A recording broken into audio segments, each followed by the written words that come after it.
เรียบร้อยทุกคนเรียบร้อยในข้านจัดไปแล้วทุกคนทางเนาะแค่นี้ตะเดือนแจ้งนั่นแหละ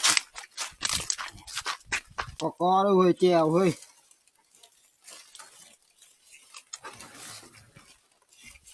มันด่ากันได้เยอะนี่ฮะสินพลักก็สุดยอดเลยนี่บ่เขาเอิ้นเสื้อของไหเฮ้ยก็ได้มันแม่นเชื่อว่าไงกะอันนี้มักบุกมันดิ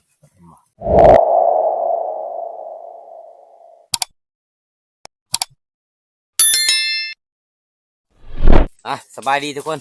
สบายดีตอนแรกนะหลังจากเขามาหอดเที่ยงเนี่ยเขากับที่หามาเขามาน้ำกันทุกคนเลยเนาะเพราะว่าเขาบ่มีเขากินได้ทุกคนเลยท่านใหญ่เพิ่นเอามา2 ถ้วยเขานี่จะสิกลุ่มบ่กลุ่มเนาะเขาในเที่ยงเขายังอยู่บ่ยังอยู่เนาะโอเคเพราะว่าเขาจะมานอนคืนหนึ่งนะเดี๋ยวนี้มาสัญญาคนที่ซื้อไม่นะ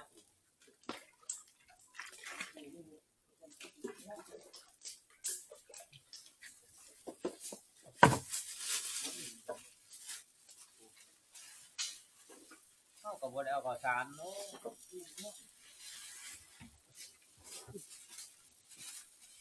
ข้าวนี่มุกกินบนระบบจับข่าวสารอยู่ที่นู้นโอ้ยเราเมียนพักขนาดนี้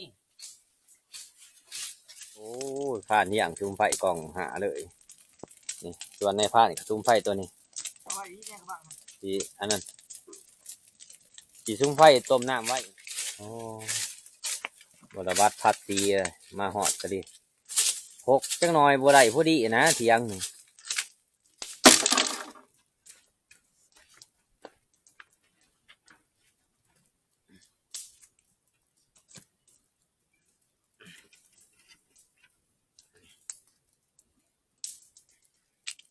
กินน้ำต้มได้ทุกคนเลยเนาะเพราะว่าช่วงนี้น้ำมันบ่คอยไหลเลยถือว่าน้ำบ่คอยสะอาดนะไฟอีกกองหนึ่งมันหนาวหลายอากาศหนาวคำมาแห่งจะหนาวห่วยน้องม้าเห่าไปเลยบอกว่าที่มีคนอยู่ใต้ไผ่เขาเบิ่งเนาะใต้ที่หลอดไฟเขาอยู่ใส่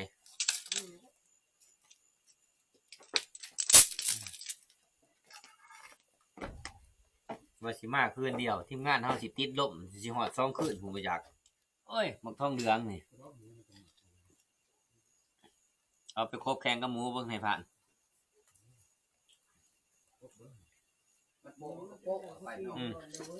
เวลาเขาเข่าหมูปรับมันโป๊ะเขาครบเท่านี้โป๊ะโหลด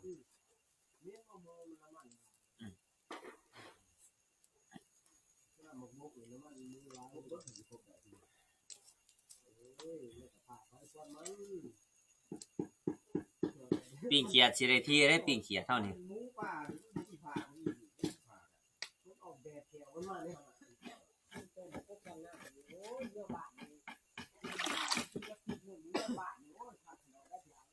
เขาห้องคือสิได้ที่แล้ววะเพิ่งเติมได้มานี่โอ้คิดหอดเพื่อนจอยได้บ่เนี่ยได้คืนหนึ่งเขากินเองเพื่อนจอยบ่เลยมานับนั่นเป็นเมื่อแต่เพื่อนจอยขับเพิ่นอยู่นี่จักต้มน้ำจักหนึ่งเขาโอ้ยชุดเพิ่นย่ามมานมาก็ห่วยคิดอย่างอ้ายเพิ่นอยู่เลยอันย่ามมานี่ใครแน่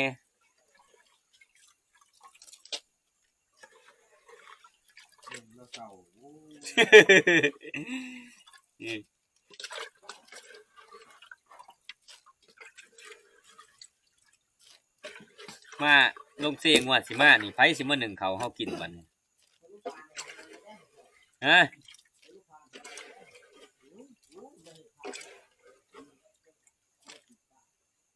แนวนั้นบ่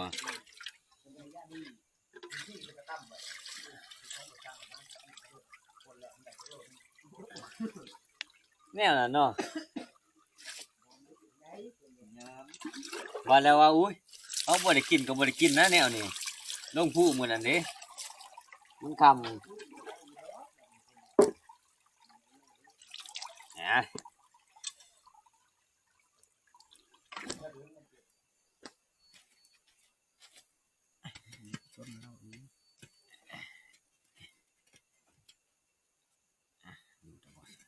คันเรามีรถนี่เรามาเลยลูก ยังขี่รถเป็นบ่ โอ้เป็นดอก คือสิประโยชน์เนาะโอ้เพื่อสิสุกเพิ่งเติมได้เขาเฮานี่เฮ้ยกับเขาเฮาปีเขียดคือเก่า แก้วห่อปลาเต้าหมูเลย ปีเขียดที่ได้เว้น เต้าห นะ มูแม่นแล้ว แม่นบ่ ปลาเต้าหมูเน่านะนี่มาเห็ด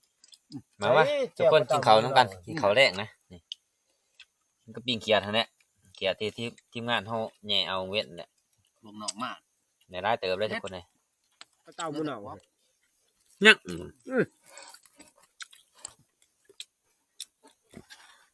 พอเฮ็ดมาแล้วตู้บักเขียงได้ใหญ่นะ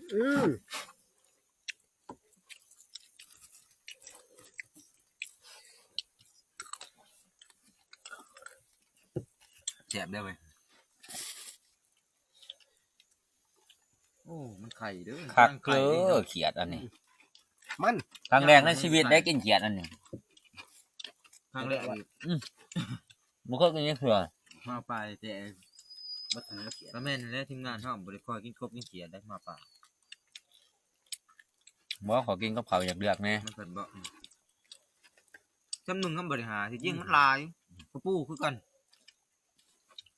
น้องเอาเล่าสิว่าบ่ว่าเป็นรถ แซ่บก็มีพอวายเด้อปลาเต้านี่ เต้าหมูบ่ เดี๋ยวนี่แซ่บจังวะ มาครับเว้นนี่จำเขากินกับแจ่วซื่อๆ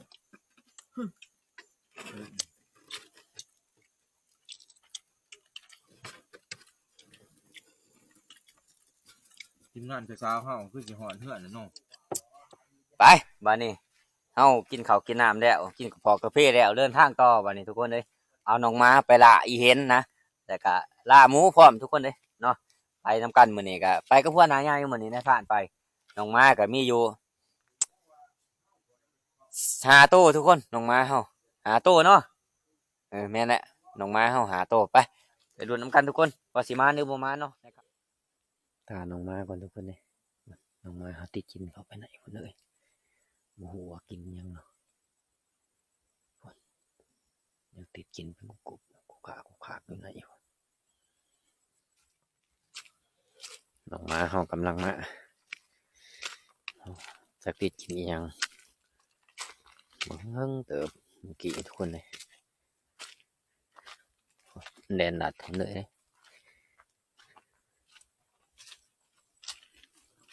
โอ้เรียบร้อยทุกคนเรียบร้อย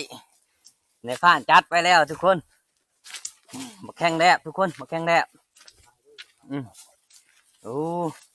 น้องม้าเขาเห็ดเลยทุกคนเลยเรียบร้อยโอ้ประมาณ30 เมตรในผ่านเห็ด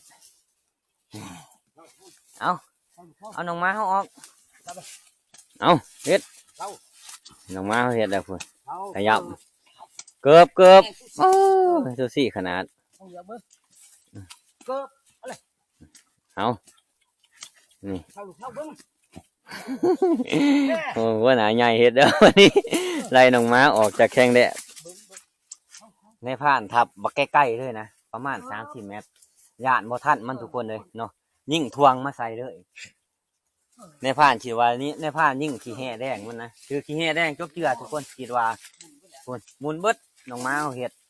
โอ้ไปไล่น้องม้าออกก่อนทุกคนเลยตีนมันแข็งแดดทุกคนเลยตัวเนี้ยเติบเลยตีนมันคือตีนหมูแต่ว่ามันหน่อยๆแดมๆเนาะนี่ตีนนานั่นตัวนี้ตีนดังตัวนี้นี่โอ้มันสมใจเลยทุกคนเลยนี่ ได้แล้ว ตัวเทิกหรือตัวเมย์ คือเถิก ตัวเทิกเนาะตัวนี้หูมันทุกคนเลยโอ้บึ้มลงแล้วกับน้องม้าโหใส่เลยจุ่มกันหยาดเอาน้ำน้องม้าน้ำทุกคนเลย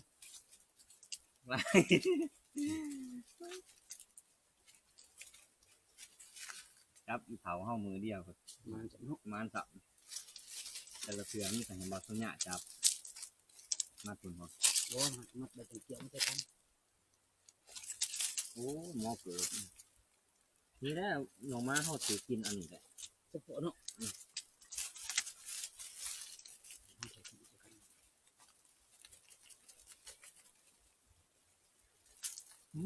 ที่พูดถือกัน คือมีดปุ่มมากบีดตัว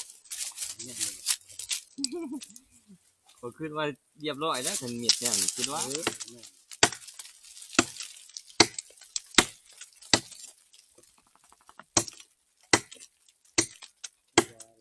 หางก็พวหนาใหญ่เหมือน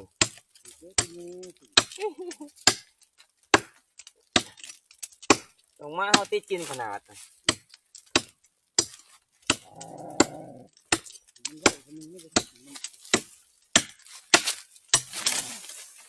ก็มาเขาคือเขาไปมานี่ทุกคนเขาตัดใหม่หามแล้วเขาก็เสียเอาเมื่อเที่ยงหน้าหน่อยเขาผมคือเก่าเนาะบุคือบุคิดบุคิดบ่ฟันว่าสิมามานอยู่นี่ทุกคนเลยเนาะนี่แหละมามานเกือบสิฮอดวันเขาทับบักเบอร์ก็ผ่านเหมาะไงนะนี่ประมาณ100 เมตรนี่ก็ฮอดแล้ววันเขาทับบักเบอร์ก็ผ่านเหมาะเอาก็เสียเอาเมื่อเที่ยงเขาพุ่นแหละบัดนี้ผ่านเที่ยงก็ผ่านใหญ่ไปแล้วบ่ได้เนาะเพิ่นยังอยู่ใครตีเนาะเพราะอะไรคั่วแล้วก็เอามือเลยหรือว่าเอาอะไรคลองแสบเลยทุกคนเลยเอาทั้งขายไปกินเลยโอ้ของตำพวก ตอนนี้ก็ร้านนี่นะ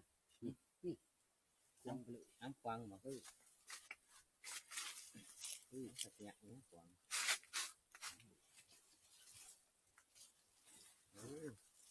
เห็นเลยก็ได้เอาแม่ลำโคกกระบังกระบังจะได้ โอ้ยประมาณ20 ลูกเนาะตั้งไป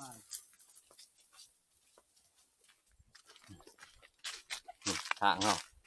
แค่นี้ตัวเดือนแจ้งนั่นแหละประมาณกับประมาณอยู่ทางรถเลยลงมาเฮากูจักว่าไรแล้วมันกับแน่นน้ำทางเลยป่ะนี่เอ้ยฝุ่นแน่นน้ำทางเลยมันก็หูจักว่าจะคล้องสิเมื่อลงมาเฮาเที่ยงนาหน่อยเฮาไปหากินโอ้ยกินหอดเพื่อนจอยเด้ไหนแนวนี่เพิ่นซอยจุเลยได้ผ่านกุ้งมูนั่น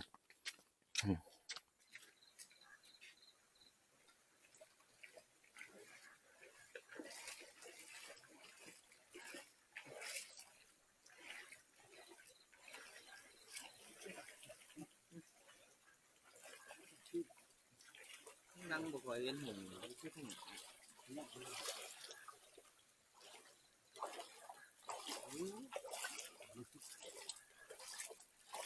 ยิดว่าอะไร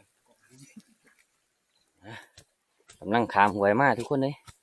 หวยกระติ้นนั่นแหละใกล้สิเหาะเที่ยงหน้าหน่อยเฮาแล้วยังประมาณรักกว่านะ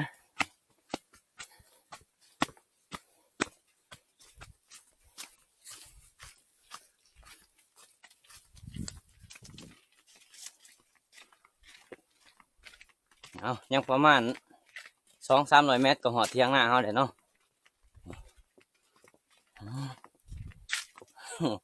นักเติบเลยว่านายใหญ่เพิ่งกระเซสัดเซสวนอยู่ในประมาณ20 ปลายโลเนาะนี่แหละ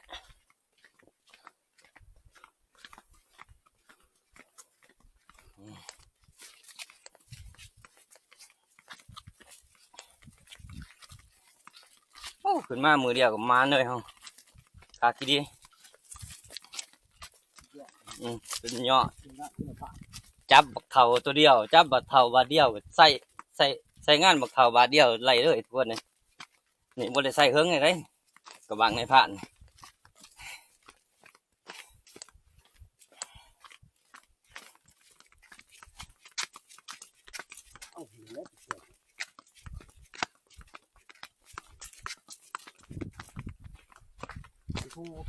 ผู้บ่เคยตัวนี้งามผลกันนั่นพ่วงเลยแม่นแหละยันผู้โง่เห็นสิหอดเที่ยงเฮาแล้วบัดนี้ทุกคนเลยยังบ่ไกล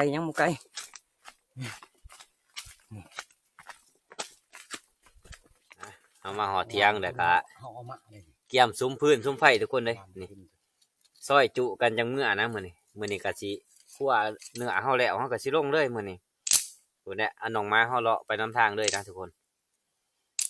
ว่าพออีกก็มีถือว่ามานอีกก็มีอีกบ่จักไปนำทาง ว่าบ่ได้เด้ในพระ แม่นหั่นแหละ ก็สิซ้ำนี่แด้ มันแล่นคือไว้แท้นี่ กระยางรุดก็รุดนี่จังน้อยเนาะพ่อ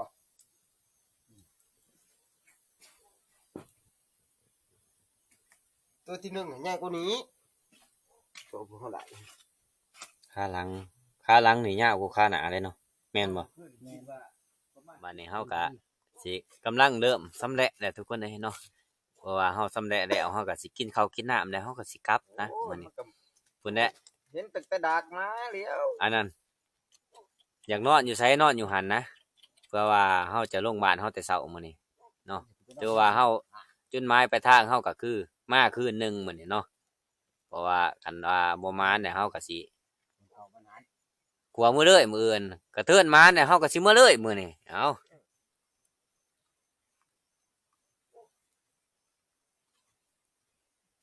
บ่เคยไปกลางคืนคิดว่ามันสิบ่ขัวโอ้จนบ่เห็นหน้าจักเทื่อ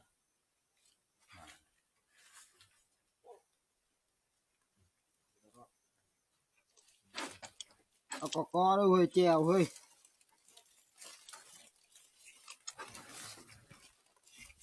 มันด่ากันได้เยอะนี่ฮะพร้อมห่วยอยู่ในดัง อยากปานนั้นบ่ เนาะเพิ่งบ่ได้ยิน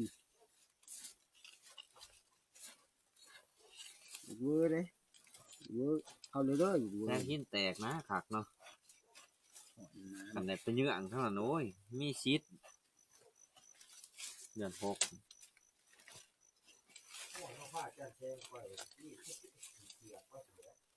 มื้อไหนหั่นใด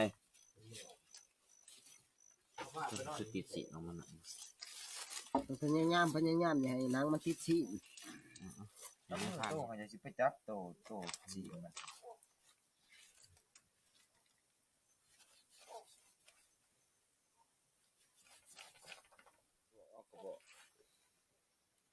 โอ้ต้มคนมันเนี่ยจังคักดี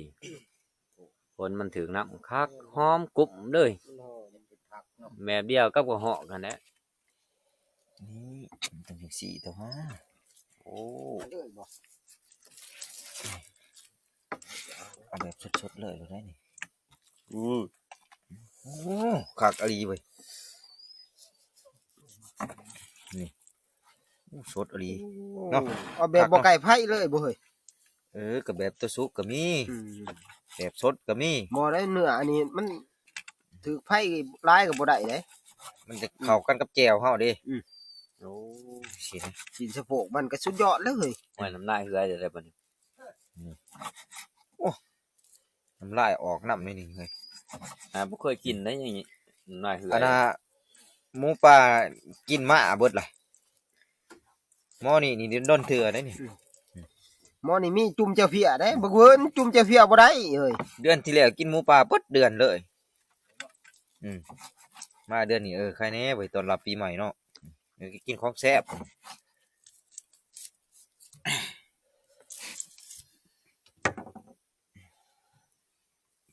ใส่ผ้าเดียวกันบ่เนาะ สินพลักก็สุดยอดเลยนะ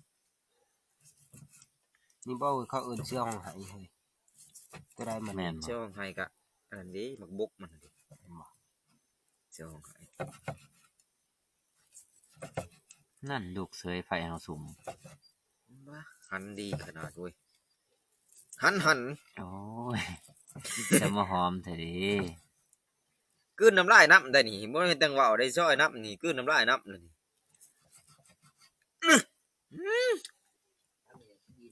นี่อดบ่ได้ โอ้ยกินเอากินเขาวกับแจ่ว กินแต่เจ้าเพียก็แซ่บเลย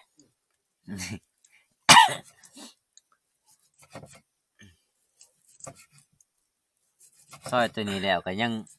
ปรุงมันอีกบ่เนี่ยปรุงหัวตับ ถุงมัน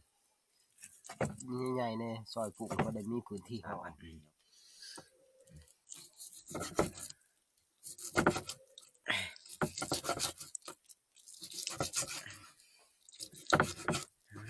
กินเบิดบ่ได้เฮา4 คนอายมา4 คนกินเบิดบ่ได้สู นี่นี่ผู้สิกิน กินจุใจไปเลย เลี้ยงข่อยแล้วเนาะ อันนี้อันนี้ เพื่อทีมงานหลักๆเฮาเด้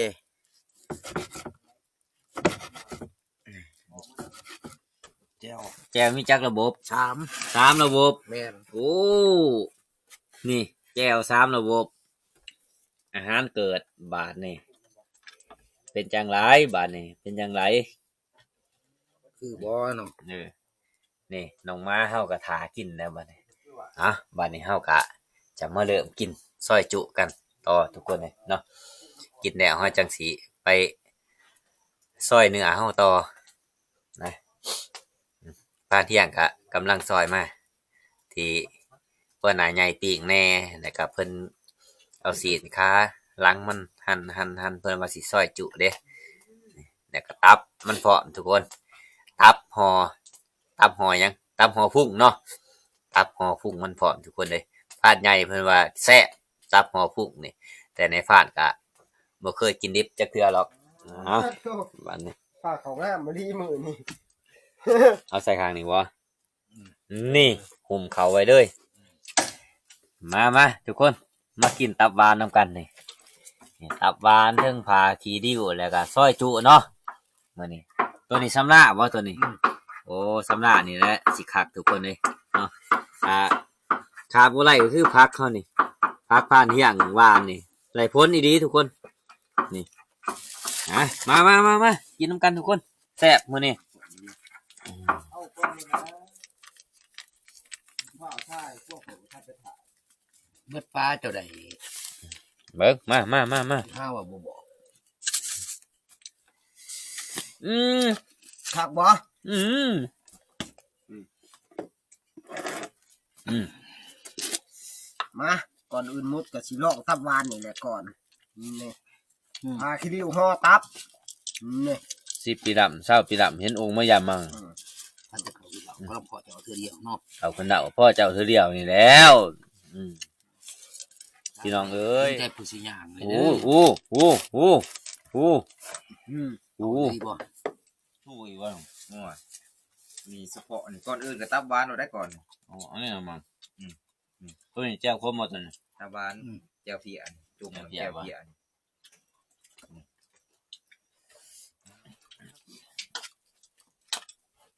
เอามันดมได้ทีมงานเฮา4 คนนึง กาเจ็บแถว ปลาครีมหัวตับ โอ้มีสลัดเนาะเฮ้ยเนาะ 6 ชุด โอ้เบื่อ ต้อง เด็ก เสียต้องเป็น4 เบื่อแถวด้วยบัด โธ่ เฮ็ดแนวนั้นได้บ่ อืมหน่วยใช้พันทองโซ่ในเบิ่งเจ้า โอ้ยเนาะแล้ว หมูกินได้เบิดนี่เพิ่นบ่คนเดียวนี่บ่กินกันซอยจุนี่ ปล่อยนั่นติข้อแก้ซื่อๆเลยเด้อ โอ้สับไปใหญ่ขนาดนั้นบางเขาจนสิบ่ลมมื้ออื่นนี่โว้ยไปต้มอยู่บ้านนี่คักเบิดเท่านั้น แม่น ต้มไปเปื่อยอะ พิจารณามันดอกเออ จะเฮ็ดหยังต่อ ล้วนเอาแบบชำระ โอ้บ่ทันอิ่ม ย่างแล้วบางอย่างนี่อ้อมมือให้พวกเจ้าได้บางอย่าง ได้เอาเพียมาใส่น้ำบ่ ด้วยแล้วเว้ย โอ้ครับโอ้ยแนวนี้สิกินน้ำอีกเทื่อนึงเด้นี่หลังจากเฮากินข้าวกินน้ำแล้วเฮาก็สิมาคั่นโพนมันนะทุกคนเอาแต่น้ำมันเมื่อเนาะถ้าเฮาจะเอาเบิดกลางใหม่กลางหยังเมื่อมันเอาไปบ่ไหลทุกคนมันต้องคั่นเอาน้ำมันเอ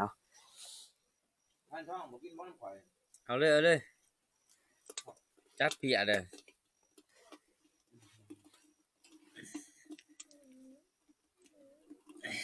เลือดกินเลยแช่จะสิได้รสชาติอีกแบบนึงนะ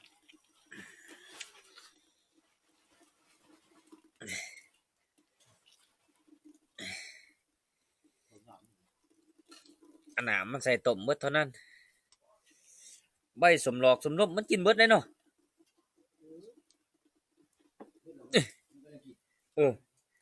มันกินบ่ไรแต่เสาไฟฟ้าได้แม่งอันนี้โอ้ยมีแต่เปลือกบกอกเหลือม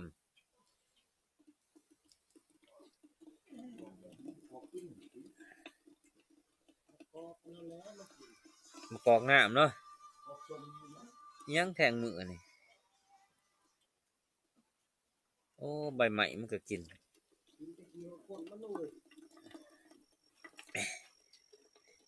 เขาจะขัน2 เทื่อนะกลับไปกลับมาเนี่ยบ่ข้ามปอมมันดืดเบิดเลยโอ้มันดืดเป็นหน่วยเลยเนาะนี่มันดืดเป็นหน่วยเลยทุกคนบ่ข้ามปอมนี่นี่ข้ามปอมดึกเป็นหน่วยเลย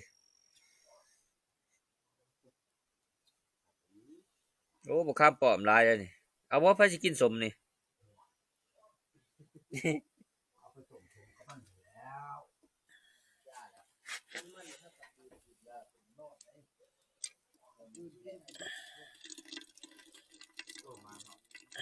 ถ้ามะกอกเดือมโอ้ยกอกเดือมก็ยังเป็นโอ้ยมะกอกอันนี้มะกอกข้าวตำสมทุกคนเลยนี่มะกอกข้าวตำสมนะในผ่านเว้าผิดเนาะว่ามะกอกเดือมนี่เที่ยวแต่จอบหมูกินมะกอกเดือมเขาว่ามะกอกเดือมน้ำหมูบัดนี้แต่แท้มะกอกเฮากินนี่นะนี่แม่นเบิดมากอีหยังนี่บ่แม่นนี่ก็มะกอกคือกันนี่มะกอกเบิด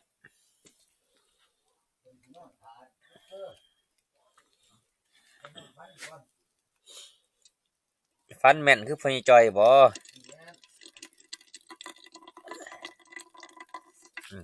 เฮาคัดเนี่ยเฮาจะสิหาสิกวดมื้อบนเครื่องไหนมา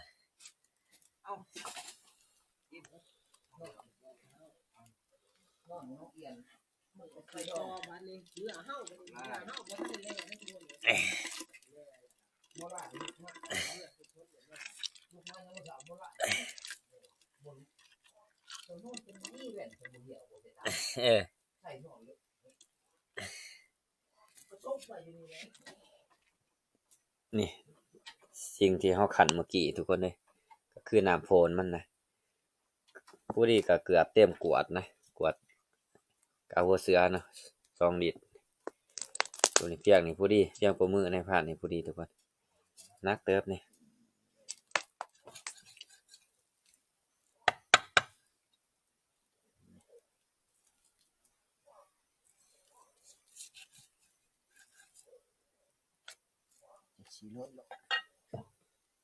ใช้ขาหลังฮะ นั่นแหละ นี่บ่ ปัญหาบ่ค่อยร้ายนะ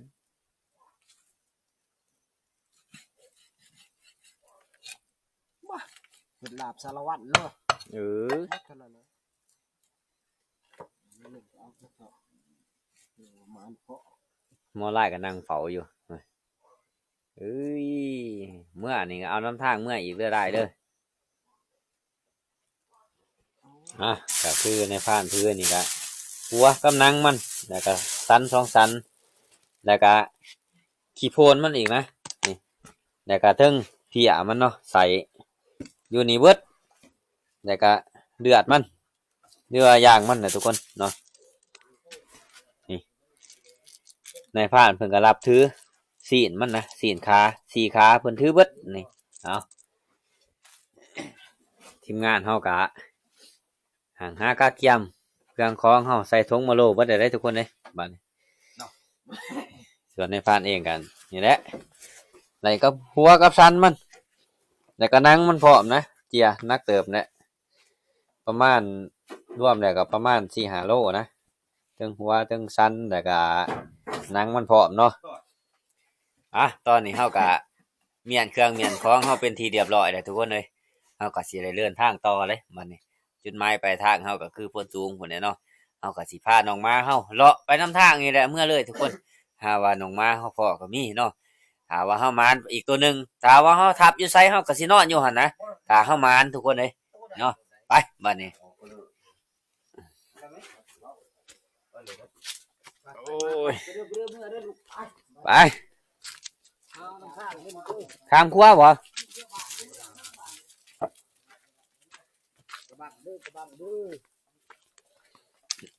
โอ้น้องมาเข้าไปก่อนเลยเอาไปทางร้านยุ่นแต่ว่า เนาะมันจังทางแปลนแน่ไปท่องเรื่องไปกลับบ้านเฮาพุ่นแหละปีนี้ก็มาผู้กำลังได้ยินหมาป่าห้องทุกคนเลยเป็นแต่แซวอยู่ปกติแต่ละปีมันห้องแต่เดือน11เดือน12พุ่นเลยเนาะ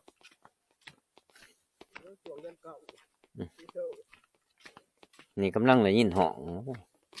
ตอนนี้ก็เวลา3 โมงทุกคนเลยเนาะเอากะสิสุมฟืนสุมไฟฝากฟังก่อนทุกคนนอนจะตื่นเนาะจังสิไปต่อนะ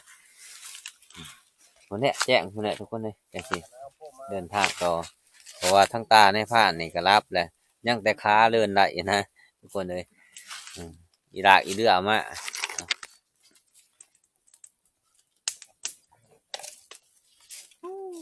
ยางน้ำลมน้ำก็มีมันบวไหวที่เนาะทั้งตามันขับบูอยู่กาแฟใส่2 3 2ก็ยังคือเก่าสบาย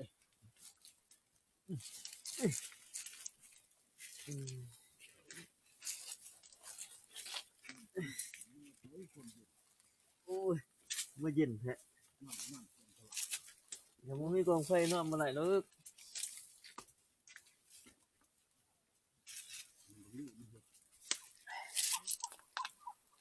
บริษัทโอ้ยจักฟันยังฟันกูไปจืดเลยผ่านดีเขาเลยเนาะ ท่านเป็นอื่นเห็นกรรมครับ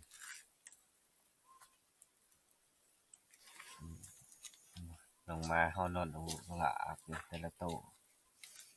เป็นก็คือสีนาวกัน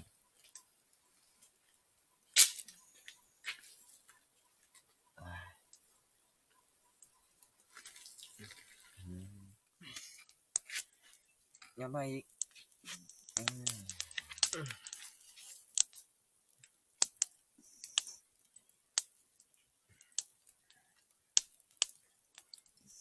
ย่ามหอนไก่ไฟบัวไหลย่ามหนาวเลยแล่นหาเสร็จแต่กองไฟปิ้งไฟนี่เป็นยังเขาต้องเห็ดขาเนี่ยบอก มือมันเย็น จังสิ มือนี่สำคัญ จังสิ มือนี่ พอได้พิงไฟบ่พลาดท่าเนี่ยนี่ต้องได้เฮ็ดลูกชายภายในน้อยมันยังจังสิ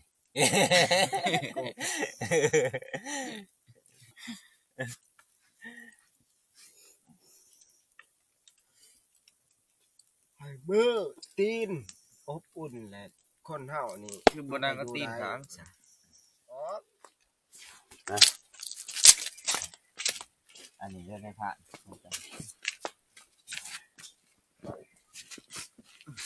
อันน่ะไพ่ไหมหัวเห่าบ่จัก คุยได้เลย แล้วว่านอนใกล้ๆกอกไผ่นี่ ผมไม่ใช่บ้านใหม่อันนี้ก็ได้เรื่องเนาะค้อนนี่ โอ้ยอย่างไรอยู่เที่ยงเขากล่องนั่นนี่ นอนแก่กอกไผ่ โน้การ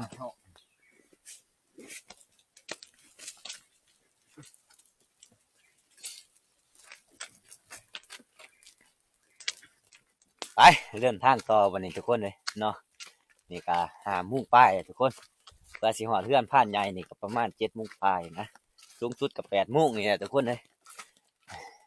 โอ้เลื่อมเอาหมวกออกทุกคนเลยหนาวขนาดเย็นเบิดเขาในตับเลยความหนาวของมัน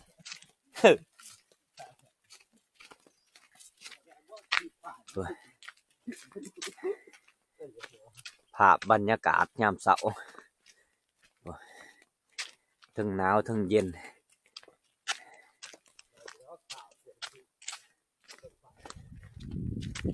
ตอนนี้ก็กำลังหอดล้างผู้เลยทุกคนเลยเวลา6:48 นาทีหอดถือว่าใส่เวลาโมไลาย1 ชั่วโมงนะเกือบ1 ชั่วโมงกว่าๆเนาะขนาดย่างย่ามเสาก็ยังเมื่อยทุกคนเมื่อยอีดี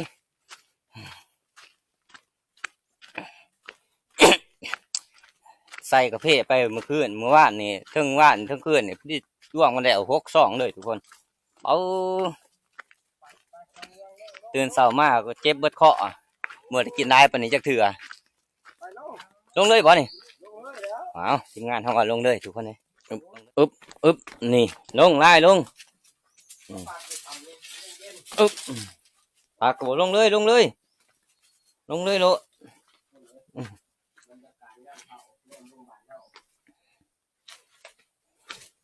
เอาหอดรถเท่าไหร่ทุกคนเลยบาทนี่หัวหน้าทีมมาหอดก่อนเด้อวะหัวหน้าทีมหอดไว้เนาะโอ้คุณน้องมาเขาขึ้นรถเดี๋ยวมักไล่กับบักเกิบโอ้รถเขาก็หนาวเบิดคืนได้คืนนี่ปุ่นน้ำหมอกข้างเบิดไปบาทนี้ทุกคนคนนี้ไปแบ่งเนื้อกันอยู่เที่ยงฟ้านใหญ่ทุกคนเลยน้ำมันก็เบิดโอ้ก็สิมาหอดเที่ยงอยู่บน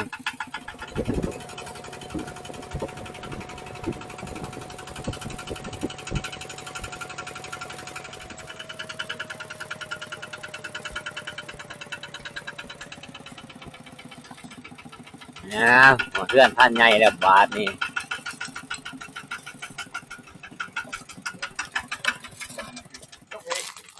นี่ก็สินสันมันทุกคนแบ่งก็พัวหนาใหญ่คนละสันนะ คอยไรจะสิไปเฮ็ดหยัง หนาใหญ่กับสันหนึ่งนี่ปลาแดวแล้ว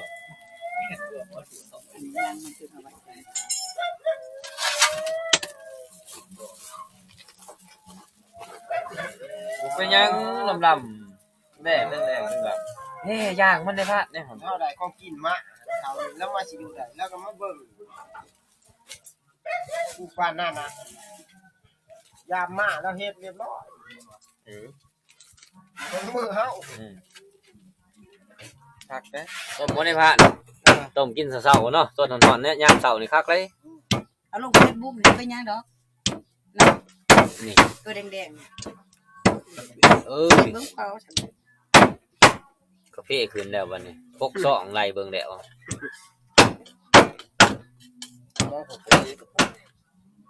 จับดูนะเดี๋ยวจับแล้วฮะ โอ้มือเปื้อนแล้วต้องจับผู้เดียว เอาเบิ่งบ่เคยเห็นผ่านใหญ่แดงจักเทื่อเนี่ยเอาเบิ่ง แบ่งนี่แบ่งบ่เป็นดอกแบ่ง มาลูกมา คอยก็ได้ยิน คอยนี่แหละเป่าแก้ว โลกแม่น้องมีบอก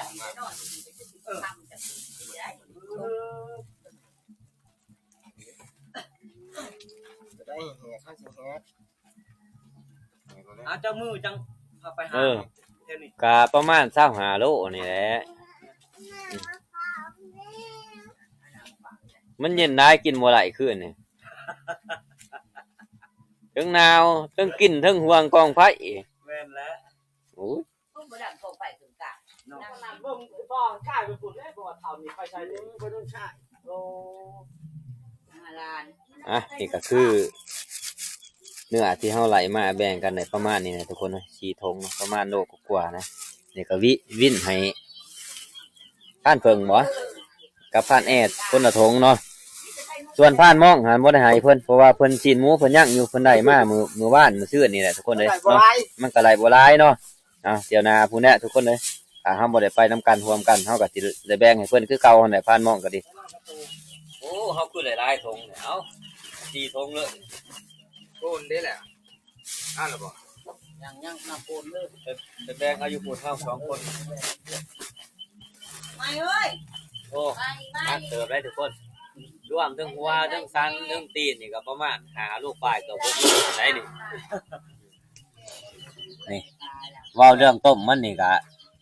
ผักหอมเขายังบ่ได้ใส่เลยทุกคนถ้าใส่มันจะผิดพลาดนะเพราะว่าความสมความนัวนี่มันอยู่กับโพนมันน่ะ เอาหัวหน้าใหญ่สิเอามาทุกคนกินข้าวนำกันนี่แหละต้มอันนั้นต้มแม่งแข็งแหลบนะนี่กินแซ่บๆสดหอนๆยามเช้าทุกคนเลยกินอยู่เพื่อนพานใหญ่หั่นแหละเบิ่งสดมาก่อนแซ่บป้า10 ปีลำเช้าปีลำเห็นองค์มายามมัง ข้าวขึ้นเน่ากำลังกินเจ้าเธอเดียวนี่แหละบาดนี้ครับคนไหน นั่นเลยแม่ตรงนี้มาเด้อ เริ่มนะ โอ้หอมเนาะมดตอนไหนหอมโหดมันทั้งหอมทั้งสม ครับเอาเลย สมมะกอกลายเส้นลายเอ็นยาวๆเลย สมมะขามเปาะนี่